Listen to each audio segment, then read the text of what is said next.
하나님 말씀 살펴보도록 하겠습니다. 하나님 말씀 로마서 9장 21절입니다. 한 목소리로 봉독하도록 하겠습니다. 같이 읽겠습니다. 시작. 토기장이가 진흙 한 덩어리로 하나는 귀 있을 그릇을 하나는 천이 쓸 그릇을 만들 고난이 없느냐. 세 번역으로 한번 읽어드리도록 하겠습니다. 토기장이에게 흙 한 덩어리를 둘로 나누어서 하나는 귀한 데 쓸 그릇을 만들고 하나는 천한 데 쓸 그릇을 만들 권리가 없겠습니까? 네, 오늘 김희연 선교사님 나오셔서 쪽박이라는 제목으로 같이 하나님 말씀 나누는 시간 되도록 하겠습니다. 네, 이 아침에 오신 여러분 환영하고 축복합니다. 또 온라인으로 함께 하시는 분들 하나님의 동일한 은혜가 가정 가운데 계신 곳 가운데 함께 임하기를 축복합니다. 잠깐 기도하고 나누겠습니다. 사랑이 풍성하신 하나님 아버지, 우리 아버지 되어주셔서 감사합니다. 죄인 중에 괴수인 저를 이곳으로 인도하시고 예수님의 십자가 앞에 무릎 꿇게 해주시니 그 은혜가 너무나 큽니다. 매일의 삶에서 넘어지고 실패하고 게을러지고 그런 죄된 모습이 너무나 많은 저희를 이 시간 다시 응원하여 주시고 주님, 저희를 절대 포기하지 않으시는 분임을 기억하고 담대히 주님 보좌 앞으로 다시 나아가는 용기를 저희에게 주시기를 기도합니다. 부족한 종을 세우셨으니 주님, 제가 삶을 나눌 때 하나님께서 하신 일만 나누게 하시고 주님의 마음만 나눌 수 있도록 지켜주시기를 간구합니다. 예수님 이름으로 기도드렸습니다. 네. 교회 들어올 때마다 눈물이 자꾸 나더라고요. 너무 성도님들 한 분 한 분 이야기를 들으면 너무 귀하고 목사님도 너무 귀하시고 사모님도 제가 너무 존경스럽고 제가 감히 무슨 이야기를 나눌까 제가 금요일날 나누지 못한 게 은혜인 것 같아요. 준비했던 말씀이 있는데 그날 서지 않고 먼저 지켜보게 하신 하나님의 계획이 있으셨던 것 같습니다. 본문은 제가 준비했던 거랑 같은 말씀인데요. 하나님이 며칠 동안 이 교회에서 예배 같이 드리면서 더 깊은 마음을 주셔서 너무 감사함으로 제가 나누고자 합니다. 많은 분들이 이제 아시지만 저희 스토리를 보신 분들, 동영상 보신 분들도 계시고 제 주변에 저랑 친한 친구들이 그런 질문을 되게 많이 했어요. 어떻게 그렇게 나갈 수 있었니? 거기서 얼마나 고생을 하고 있니? 힘들진 않니? 그런 이야기를 하면서 어떤 또 친구들은, 저랑 친한 친구들은 넌 결혼 잘했다고 하더니 쪽박 찼구나. 속상해하는 친구들도 있고 화를 내는 친구들도 있었고 그리고 안타까운 마음으로 응원해주는 친구들도 있었어요.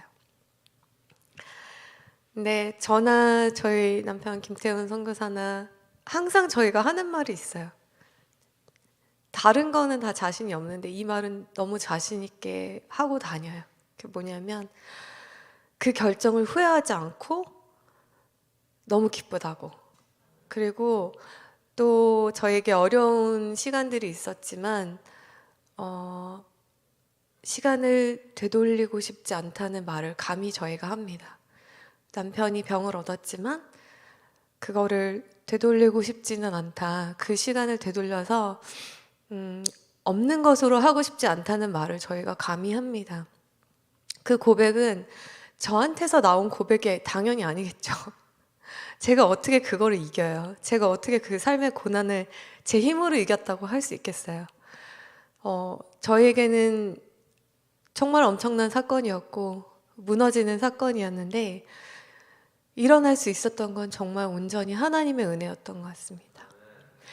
저희에게 말씀하신 하나님의 음성을 듣고 나서는 의심도 불신도 불안함도 다 없어졌어요. 지금도 불안하지 않아요. 물론 세상적인 걱정을 다 가지고 살죠. 그리고 저희가 매일매일 싸워야 하는 싸움들이 있어요. 그러니까 한계가 있다 보니까, 육체적인 한계가 있고 정신적인 한계가 있다 보니까 매일매일 사실 넘어집니다. 저 거룩하게 사는 거 아니에요. 거룩하게 못 살고 있어요. 매일 다투기도 하고 서로에게 실망하기도 하고 현실적인 한계에 부딪히면 낙심하기도 하고, 그런데도 이렇게 걸어가는 길이 감사하고 기쁘고, 너가 가는 길이 아니야.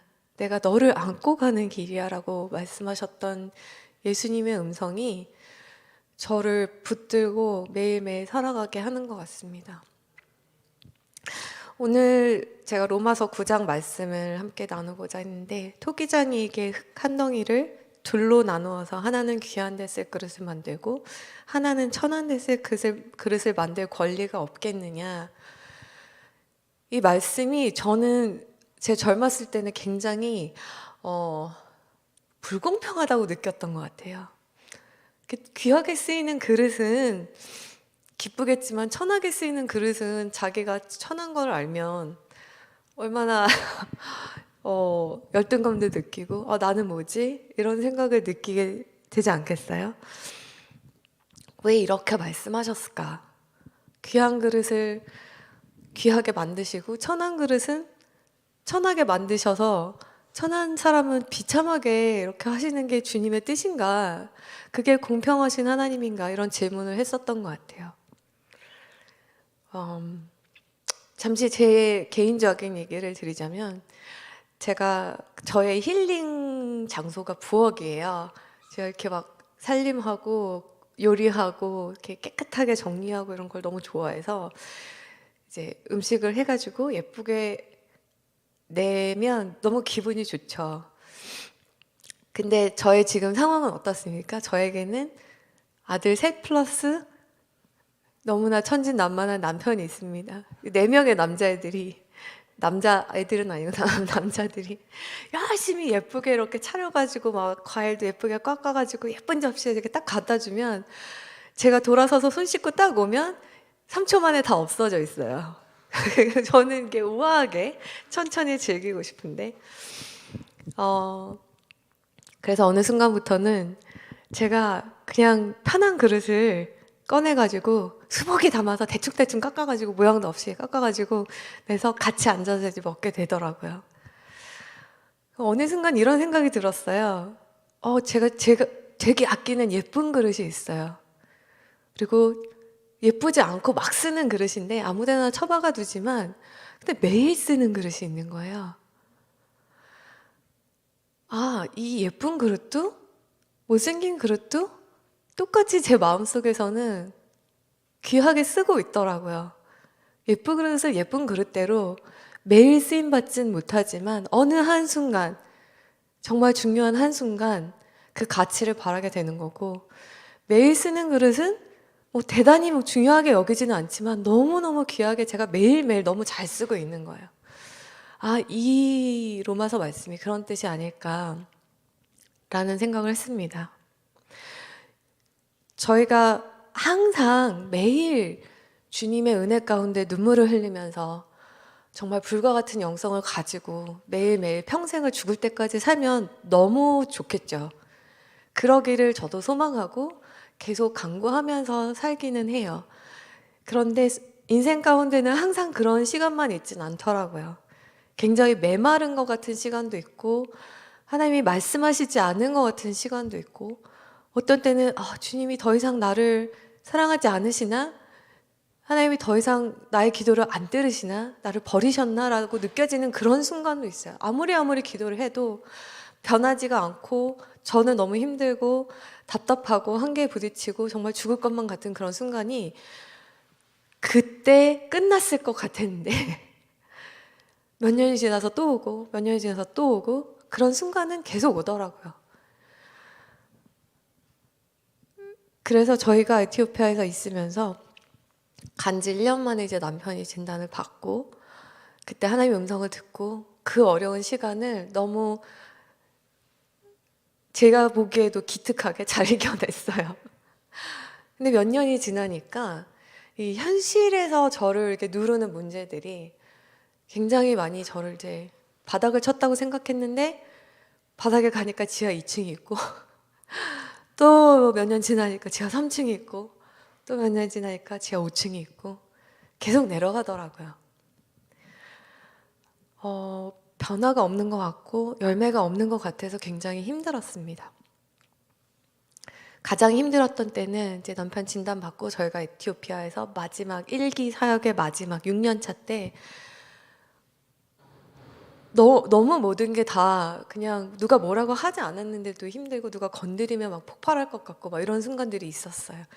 어떤 제 자신의 한계가 왔던 것 같아요. 근데 그 한계는 지금 생각해 보면 제가 버티려고 하니까 오는 거예요. 그거를 깨트려 주시려고 그렇게 힘들고 메마른 시간을 걷게 하셨던 것 같다는 생각을 지금 해봅니다. 그때 제가 기도하면서 주님께 물었어요. 주님, 저는 진짜 한국에서 모든 거 다 포기하고 온다고 하나님 나라 위해서 뭔가 해보겠다고 뭐 큰일은 아니지만 해보겠다고 여기까지 왔고 어렵게 그런 여러 가지 시간들을 물론 주님의 은혜로 버텨냈지만 저도 노력했습니다. 저도 노력했잖아요. 저도 열심히 살았거든요. 근데 저에게는 열매가 없습니다. 주님, 저는 주님의 잔치상에 결혼잔치에 쓰이는 그런 포도주를 만들고 싶어서 포도송이를 주님 곁에 이렇게 붙어서 포도송이를 많이 맺는 그런 삶을 살고 싶었는데 제 삶에는 열매가 하나도 안 보입니다. 저는 실패한 건가요? 저는 더 이상 갈 데가 안 보입니다. 이런 기도를 했었어요. 기도를 한참 하고 있는데 그때가 아마 저희 남편이 다니엘 기도회 가기 전에 나는 정말 이룬 게 없구나. 깨어진 그럴 것 같다라는 깨달음을 주시고 하나님 그때 말씀하셨던 그 비슷한 시기였던 것 같아요. 신기하게 하나님은 저희 부부에게 동일한 메시지를 항상 비슷한 시기에 주세요. 감사한 일이죠.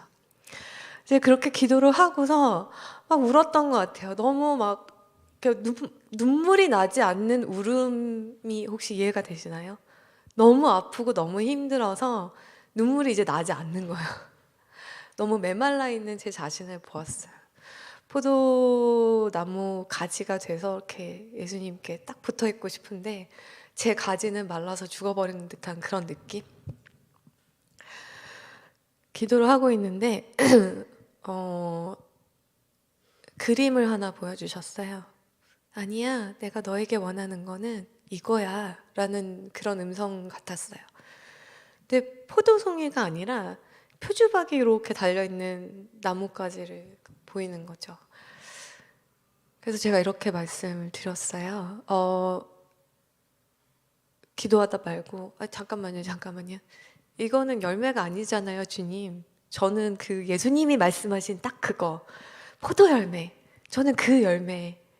주님이 명령하신 그 열매를 말씀드리는 거예요. 그랬더니 아니야. 이거야, 이거. 표주박을 이렇게 보여주셔서 이게 뭐지?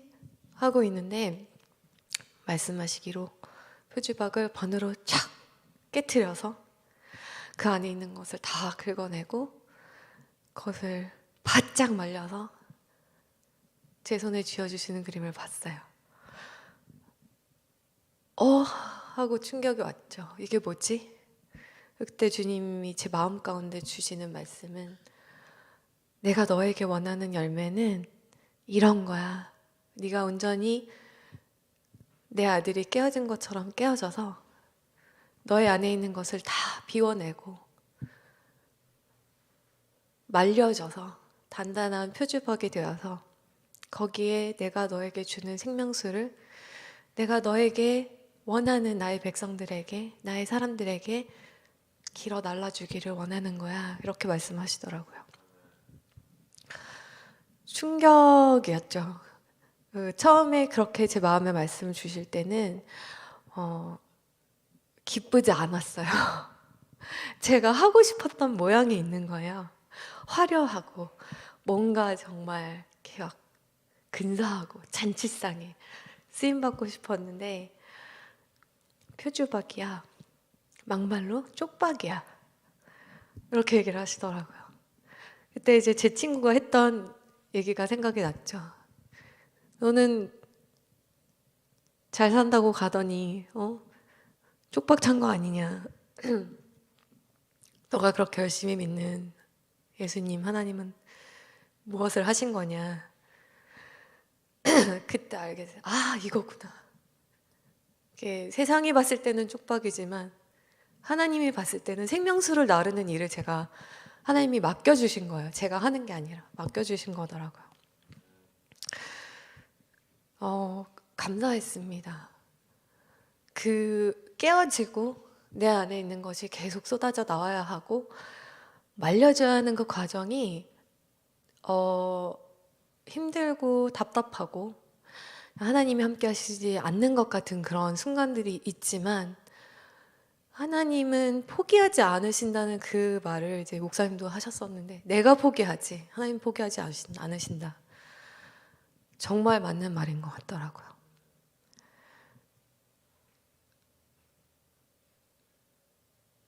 생명수를 담아서 나르는 그 감히 그 귀한 일을 저에게 맡겨주신다는 생각을 하면 저는 뭐 복음을 잘 전하지도 못하고 막 이렇게 막 숫기가 없어가지고 앞에 나와서 이렇게 얘기하면 막 덜덜 떨고 있어요. 지금도 막 되게 떨리는데 누구한테 이렇게 그러니까 제가 사람을 되게 좋아함에도 불구하고 복음 전하는 일에만큼은 제가 굉장히 소심하더라고요. 잘 안 돼요. 좀 친해지면 열심히 막 적극적으로 이야기를 하고 전도를 하려고 하는데 그래서 주님, 저는 믿음이 부족한 건가요? 아니면 저 친구는 저렇게 막 열심히 불같이 하는데 저는 아닌가요? 좀 죄책감도 있었고 비교하는 마음도 있었고 근데 그래도 기뻐하시는 예수님의 마음을 보여주셨어요. 저에게 맡겨주신 역할이 따로 있다라는 그런 마음을 주셨고 그런데 신기한 거는 그 마음을 주시니까 담대함이 생기더라고요. 왜냐하면 제가 하는 게 아니라 예수님이 하시는 거였기 때문에 어느 순간 저도 모르는 용기가 생겨서 비행기 타고 갔는데 옆에 있는 모르는 아저씨한테 막 말 걸고 막 복음 전하고 길 가다가 이티오피아 친구들이 이제 동양인이든 서양인이든 지나가면 막 놀려요. 막 짜이나 막 이러면서 막 놀려요. 되게 기분 나쁘거든요. 어느 날은 그렇게 막 저를 놀리는 친구한테 갑자기 뚜벅뚜벅 걸어가지고 자기가 놀렸는데 제가 뚜벅뚜벅 걸어가니까 놀란 거예요. 친구가 젊은 남자였는데 너 이름이 뭐니? 왜 날 차이나라고 부르니? 그래서 이제 말을 걸기 시작했어요. 영어를 다행히 잘하더라고요. 아마릭 잘 못하는데 그래서 이제 뭐 몇 마디 나누다가 제가 복음도 전하기도 하고 그래서 열심히 듣더라고요. 신기하게. 그 친구가 교회를 갔는지 안 갔는지 모르겠지만 제가 여기 바로 옆에 교회 하나 있으니까 나중에 가봐 이렇게 얘기는 했어요. 그런 담대함도 생기고 주님께서 쓰시는 그릇이 어떠한 모양인 것은 제가 정하는 게 아니구나. 내가 정하는 게 아니구나. 그거를 알게 되었습니다. 또 동시에 아까 이제 여기도 이제 말씀 있죠. 갈라디아서 2장 20절 나는 죽고 예수로 살게 하소서 이렇게 모토가 있고 I've been crucified with Christ and I no longer live but Christ lives in me. 이 말씀이 그래, 내가 죽어야지, 내가 죽어야지, 내 욕심 내려놔야지, 내 욕심 내려놓고 내 생각 내려놓고 주님만 의지해야지. 그렇게 열심히 해도 계속 제 안에 제가 살아나고, 제 안에 제 생각이 올라오고, 제 안에 제 계획이 올라오고. 저는 성격이 뭐 무슨 일이 있으면 계획이 굉장히 빨리 계산이 되는 사람이에요. 빨리 계산이 되다 보니까 이걸 딱 해놔야지 마음이 편한 거예요. 저희 남편은 정말 믿음이 좋은 사람이어서 뭐가 하나 격전되면 계산 안 해요. 그냥 가요. 그리고 저는 열심히 뒤에 따라가면서 막 수습하는 것 같은 느낌이 드는데, 근데 항상 뒤돌아보면 제가 수습하려고 했던 것, 제가 계획해서 하려고 했던 것, 제가 주님을 위해서 한다고 생각하면서 드리려고 했던 것이 하나도 제가 생각한 대로 된 게 없어요. 왜냐하면 은혜죠. 제가 하면 망하고 주님이 하셔야지 성공하니까 제가 생각했던 것들 계속 엎으시는 그 과정이 저한테는 있었습니다. 저희가 여기 오게 된 것도 저는 저희가 2년을 기다리다가 안식년 1년이 이제 코로나로 연장되고 그러면서 들어갈 길이 안 열리고 2년 동안 기도하면서 기다리면서 너무 다시 에티오피아 가고 싶은데 길이 보이지 않는 거예요. 그때도 주님이 저희에게 말씀하시기를, 주님 길이 어디 있나요? 주님 길이 보이지 않습니다. 문이 열릴 건가요? 우리가 다른 데로 가야 되나요? 아니면 다 내려놓고 한국으로 가야 되나요? 한국이 더 선교지다운 선교지라고 하는데 글로 가야 되나요? 질문을 하고 있었을 때 주일날 그 질문을 저희가 토요일날 밤에 누워서 우리 진짜 어떡하지? 어떻게 해야 되나? 하나님 뜻이 어디 있나? 이런 얘기를 하고 있는데 주일 아침 예배, 내가 길이다. 내가 길이다. 주님 문이 어디 있나요? 내가 열린 문이다. 그 찬양을 통해서 저희 부부에게 말씀해 주셨어요.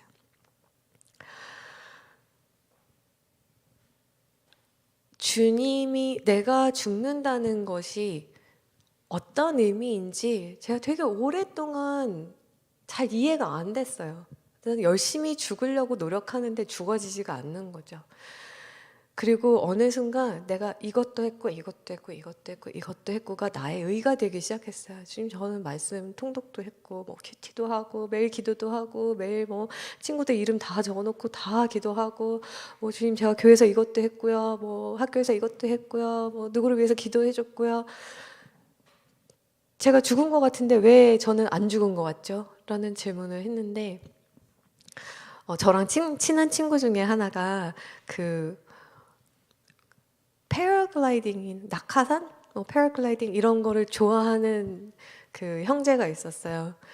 네, 그 형제가 얘기하기로는 사람이 물에 빠져서 말이야, 수영을 못하는 사람이 물에 빠져서 살려면 수영을 잘하는 사람이 와서 구조를 해줘야 되는데 그때 어떻게 해야 되는지 알아? 이러는 거야. 그래서 뭐 구조하는 사람 따라가야지. 그 사람 말 들어야지.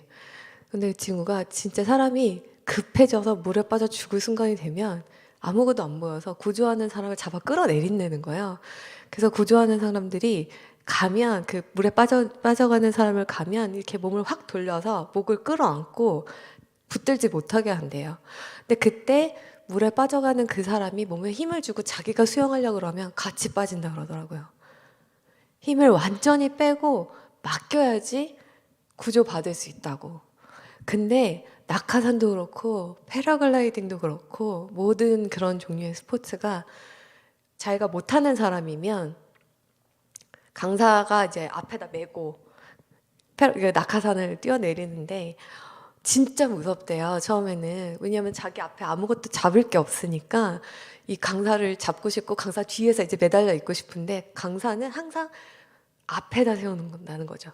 앞에다 메고 강사가 뒤에서 뛰어내려서 그 사람을 안고 뛰어내려서 이제 다 볼 수도 있게 해주고 컨트롤하면서 간다는 거죠. 근데 이 친구가 그런 말을 하더라고요. 근데 정말 신기한 거는 내가 막 무서워가지고 막 어떻게 해서든 잡으려고 그러면 이게 추락한대요. 균형을 못 잡아서. 근데 내가 다 힘을 빼고 이 뒤에 있는 강사를 믿고 힘을 다 빼고 하라는 대로 가만히 매달려만 있으면, 떨어질 것 같지만 매달려만 있으면 어마어마하게 멋있는 광경을 보게 됐다는 거죠. 그 얘기를 하면서 우리의 믿음도 그래야 되는 거 아닐까라는 얘기를 해줬어요. 굉장히 멋진 비유였던 것 같아요. 아, 그런 거구나. 내가 자꾸 뭘 하려고 힘을 주고, 내가 자꾸 뭘 하려고 이렇게 몸을 돌리고, 힘을 쓰고, 그러면 망하는 거죠. 주님께 맡긴다는 게 내 생각, 떨어져 죽을 것 같은 생각, 빠져 죽을 것 같은 생각, 다 내려놔야 되는구나.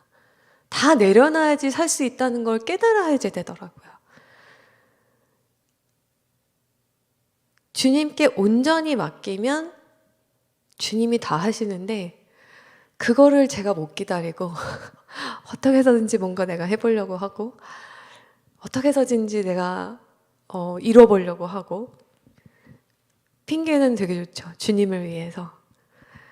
근데 아버지의 마음은 정말 품에 안고 내가 너에게 보여주는 것들을 봐. 멋지지 않니? 라고 말씀하시는 것 같아요. 그러면 질문이 또 생기죠.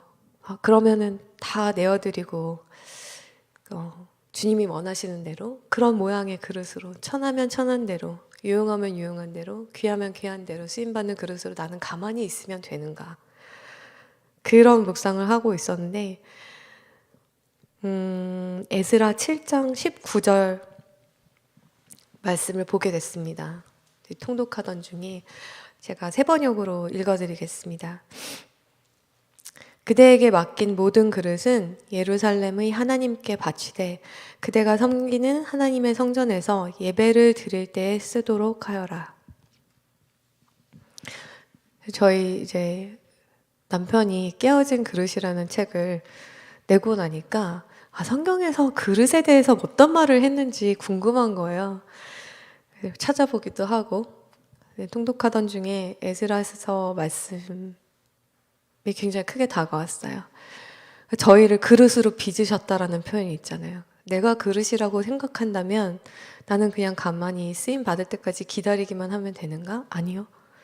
에스라서에는 그대에게 맡긴 모든 그릇을 성전에서 예배를 드릴 때 쓰도록 하여라. 가지고 나오라고 하죠. 하나님이 나에게 원하시는 거는 내가 무슨 일을 하는 게 아니라 대단한 사역을 하는 게 아니라 예배하는 자리로 계속 나아가는 거구나. 예배하는 자리에 기름 부으심이 있고 예배하는 자리에 하나님의 임재가 있고 예배하는 자리에 생명을 부어주시고 예배하는 자리에 하나님이 함께 하시잖아요. 그 과부의 그릇에 있는 집안에 있는 그릇마다 다 기름을 채워주셨듯이 제가 가지고 있는 그릇들, 하나님이 나에게 맡겨주신 그릇들, 그게 나의 어떤 탤런트던 사람들을 섬기는 그런 섬김의 마음이건 아니면 내가 몸으로 드리건 하나님이 저희에게 맡겨주신 것들이 있단 말이에요. 제 몸도 성격도 마음도 내가 잘하는 것들도 내가 가지고 있는 기술들도 하나님이 다 저에게 주신 거잖아요. 그것을 가지고 예배하는 자리로 나와야 되는 거죠. 예배하는 자리라는 것은 다 너무 잘 아시지만 교회에 나오는 그 순간만이 예배가 아니고 우리가 삶에서 살아가는 그 모든 순간이 예배잖아요. 그때부터 생각하게 됐어요. 내가 삶에서 예배를 어떻게 드려야 하나. 제가 아이들을 3명 낳다 보니까 이제 게다가 줄줄이 달아서 낳았어요. 너무 여유가 없는 그런 육아의 시절을 보냈죠. 하나 일로 도망가면 하나는 절로 도망가고, 하나 잡아다 앉혀놓으면 하나는 울고 있고, 어렸을 땐 그랬죠. 심지어는 어떤 일도 있었냐면, 저희가 이제 남편이 먼저 에티오피아로 이제 준비를 하러 가고, 저랑 아이들이 한 달쯤 뒤에 쫓아갔나요? 제가 4살, 6살 반, 8살 된 아이를 셋을 데리고 이제 완전히 가는 거니까 짐 32kg짜리 8개를 들고 에티오피아로 갔어요. 공항에 도착했는데 도울 사람이 없는 거죠. 왜냐면 거기는 공항 안에 사람들이 못 들어와요. 그래서 남편이 건물 안에 들어올 수가 없고 제가 어떻게 해서든 주차장까지 밖으로 나가야 됐었어요. 전화도 없고 애들은 어리고. 근데 사람도 많고 말도 안 통하고 뭐 어떻게 될지 알 수 없는 상황에서 애들은 신나가지고 계속 이렇게 막 뛰어다니는 거예요. 근데 이렇게 뛰어다니는 게 한 아이는 저기로 뛰어가고 한 아이는 저기로 뛰어가고 막 저는 짐을 또 찾아야 되고 막 도저히 감당이 안 돼서 제가 이제 운동화 끈을 풀러가지고 애들 손목을 카트에다 다 하나씩 묶어놨어요. 그랬더니 이제 막 조그만 차이나 여자가 와가지고 애들을 이렇게 묶어놓고 보니까 사람들이 막 사진을 찍더라고요. 현지인들이 신기했는지. 그래서 우여곡절 끝에 짐을 들고 나갔습니다. 예배할 수 있는 여유라는 게 별로 없었어요. 나는 남편은 맨날 가서 예배도 드리고 막 혼자서 눈물 콧물 다 빼면서 기도도 하고 오는데 저는 갈 수가 없는 거죠. 애들이 안 떨어지니까. 그래서 원망을 했던 시절이 또 있었어요. 에티오피아 가서도 마찬가지였죠. 애들이 너무 어리고 저는 또 일을 해야 됐고 애들은 집에 오면 막 이제 자기들도 힘드니까 말도 안 통하고 막 새로운 나라에 와서 자기들도 힘드니까 계속 이제 엄마를 이제 요구를 하는 거죠. 지치더라고요. 저는 예배하고 싶고. 근데 설거지를 하면서 이제 집안일을 하면서 어느 순간 이것도 예배구나 하는 깨달음이 왔던 순간이 있었던 것 같아요.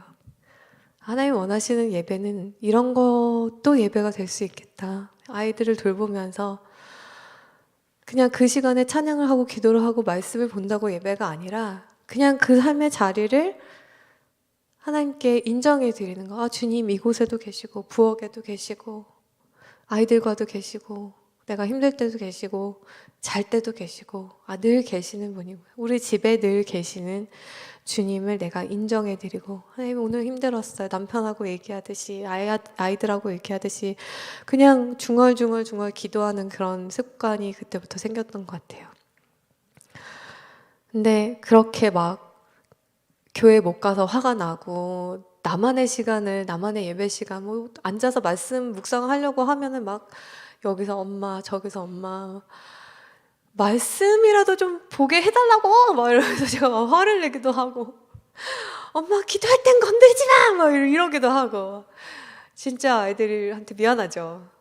근데 어느 순간은 그렇게 달려오는 아이 데리고 그냥 아이랑 얘기하면서 기도하기도 하고 그런 예배는 기뻐하지 않으실 줄 알았어요. 그건 예배가 아닌 줄 알았는데 그런 삶의 자리에서 그냥 매 순간 고백하는 그것도 예배로 하나님 받아주시더라고요.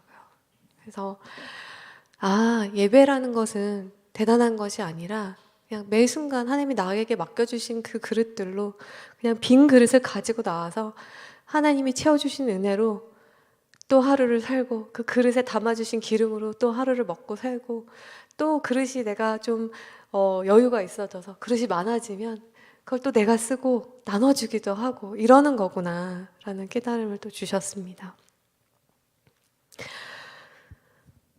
하나님이 저에게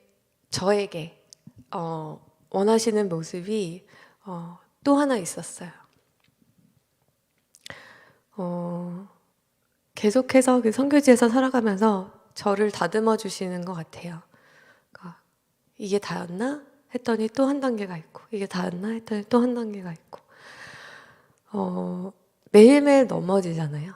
매일매일 솔직히 거룩하게 시작했다가 말 안 듣는 아이들을 보면 저도 모르게 버럭 소리를 지르고 화를 내고 그러고 나서 돌아서 저 녀석들 때문에 내가 거룩하게 못 살아 막 이러기도 하고 근데 사실은 아니죠. 제 안에 있는 욕심과 제 안에 있는 나만의 것들이 저를 괴롭히는 거죠. 저를 자꾸 재짓게 하고 예배에서 하나님이 원하시는 것은 비워짐인 것 같다는 생각을 요새 많이 합니다. 왜 계속해서 내가 계획한 대로 안 될까? 왜 에티오피아에 그렇게 힘들게 2년 만에 들어가서 눈물을 흘리면서 감사 기도를 하고 이제 주님 여기서 이제 뭔가를 할 수 있을 것 같습니다라고 했는데 또 아니야 라고 하신 거예요. 3개월 만에 쫓겨났다시피 한 거죠. 그때도 이제 3개월 만에 내전이 심각해져서 저희가 이제 학교 리더십이 다 같이 수련회를 가서 기도하면서 지켜보고 다시 들어오자 라고 해서 수련회를 굉장히 가벼운 마음으로 갔어요. 물론 이제 전쟁이 난 건 마음이 아팠지만 가벼운 마음으로 수련회를 가면서도 2주 후에 올 거야. 걱정하지 마. 나는 다시 올 거야. 나는 이 땅으로 다시 올 거야. 주변 친구들한테 다 얘기하고 올 거니까 걱정하지 마. 무슨 일이 있어도 올 거야. 2주가 채 지나기 전에 리더십에서 결정을 했어요. 모두 다 본국으로 돌아가라. 내지는 삼국으로 가서 대기를 해라. 위험하다. 막상 그 얘기를 듣는데 너무 힘든 거죠. 3개월 만에, 그러니까 2년 만에 들어가서 3개월 만에 이제 다 집 세팅하고 막 부엌도 다 세팅하고 애들 공부할 것도 다 세팅해주고 이제 루틴으로 돌아갔는데 떠돌이 생활을 저희가 지금 하고 있지 않겠습니까? 무엇을 원하시는가 계속 질문하면서 다니고 있는 것 같아요, 지금. 근데 이 교회에 오면서 오는 날부터 계속 주시는 마음이 네가 아니야, 네가 아니야, 네가 아니야. 그 말씀을 계속 주세요. 제가 자꾸 뭘 하려고 하니까 여기 가면 여기서 몇 달 있으면서 막 봉사했으면 좋겠다. 저 교회 가면 여기 교회도 너무 좋아. 여기서 몇 달 있으면서 봉사했으면 좋겠다. 막 계속 그 마음을 하고 있는데 계속 아니야, 아니야 이러시는 거예요. 오늘 아침에도 나누는 이 말씀을 보면서 동일한 마음을 주셨어요. 네가 아니야, 나야. 네, 네가 아니야, 나야라고 말씀하실 때는 저에게 요구하시는 것이 있어요. 그릇이 그릇으로 잘 쓰임 받으려면 어떻게 돼야 할까요? 안에 뭐가 있으면 못 쓰이잖아요, 그죠? 안에 더러우면 못 쓰이고 깨끗하게 씻어서 준비가 되어야 되잖아요. 이사야서 52장 11절 말씀 제가 읽어드리겠습니다. 너희는 떠나거라. 그곳에서 떠나 나오너라. 부정한 것을 만지지 말아라. 그 가운데서 나오너라. 주님의 그릇을 운반하는 사람들아, 너희는 스스로 정결하게 하여라. 하나님이 저에게 원하시는 모습은 정결함인 것 같습니다. 비워짐의 동의어라고 생각이 돼요. 그냥 단순히 내가 이렇게 주님 저는 이것도 포기했어요, 이것도 포기했어요, 이것도 포기했어요가 아니라 진짜 비워짐은 주님 앞에서 정결하게 그 그릇이 준비되어지는 것. 매일매일 삶의 자리에서 그 그릇을 들고 순간마다 나오는 것. 주님 여기 채워주세요. 주님 저는 부족합니다. 주님 이것도 채워주세요. 저는 부족합니다. 주님이 넘치도록 채워주시는 그 시즌에는 넘치도록 채워서 나 혼자 배불리 먹고 사는 것이 아니라 나눠주라는 뜻이겠죠. 그 그릇이 비워질 때는 표주박이 쪽박이 되는 것처럼 말리워져서 쓰임받기 위해서 준비되는 과정이겠죠. 힘들지만 그런 하나님이 인도하시는 걸음걸음마다 그런 깨달음을 주셔서 너무 감사하고 그런 하나님과 동행 어떤 시즌이시던 간에 어떤 계절을 지나고 계시던 간에 예수님과 동행하면서 예수님께서 주시는 그런 음성 들으시는 여러분들이 되기를 축복합니다. 네. 함께 기도하겠습니다. 주님, 세상이 보기에는 쪽박 같은 인생일 수 있지만 주님 그 쪽박이야말로 생명을 살리는 도구로 쓰일 수 있음을 기억해 봅니다. 주님, 나의 욕심, 내가 맺고 싶은 열매, 내가 되고 싶은 모습을 내려놓고 주님께서 우리에게 맡겨주신 그릇이 무엇인지, 나에게 맡겨주신 그릇이 무엇인지, 그리고 그 그릇을 내가 준비시켜서 들고 예배의 자리로 매일매일 매 순간마다 나아오고 있는지 주님 우리에게 주의 빛을 비추어 주셔서 우리를 조명하여 주시고 우리에게 맡겨주신 그릇들을 깨닫게 하여 주시고 그리고 그 그릇의 상태들을 우리가 볼 수 있게 주님 은혜 베풀어 주시옵소서. 주님, 우리가 비워지기 원합니다. 정결하기 원합니다. 그런데 우리는 그렇게 하지 못할 때가 너무나 많습니다. 주 예수 그리스도의 보혈만이 우리를 깨끗게 하실 수 있음을 기억합니다. 주님, 우리 예배의 자리로 계속해서 이끌어 주시고 우리가 그릇을 씻을 수 없으니 주님의 보혈로 우리의 그릇을 씻어 주시고 하나님께서 맡기신 사명들을 감당할 수 있는 우리가 되기를 소망합니다. 성령님 매 순간마다 함께하여 주시고 말씀하여 주시고 그래서 우리가 행복한 순간에 있거나 어려운 순간에 있거나 부유한 순간에 있거나 가난한 순간에 있거나 주님 예배자로서 주님 앞에 늘 나아가고 주님께서 쓰시기에 주님의 목적에 맞게 쓰시는 그 그릇들로 준비되어지기를 간절히 소망합니다. 주님 우리의 삶을 오늘도 맡겨드립니다. 매일매일 결단하고 매 순간마다 다시 결단합니다. 주님 오셔서 우리를 인도해 주시고 채워주시고 빚어주시기를 기도드립니다. 예수님 이름으로 기도합니다.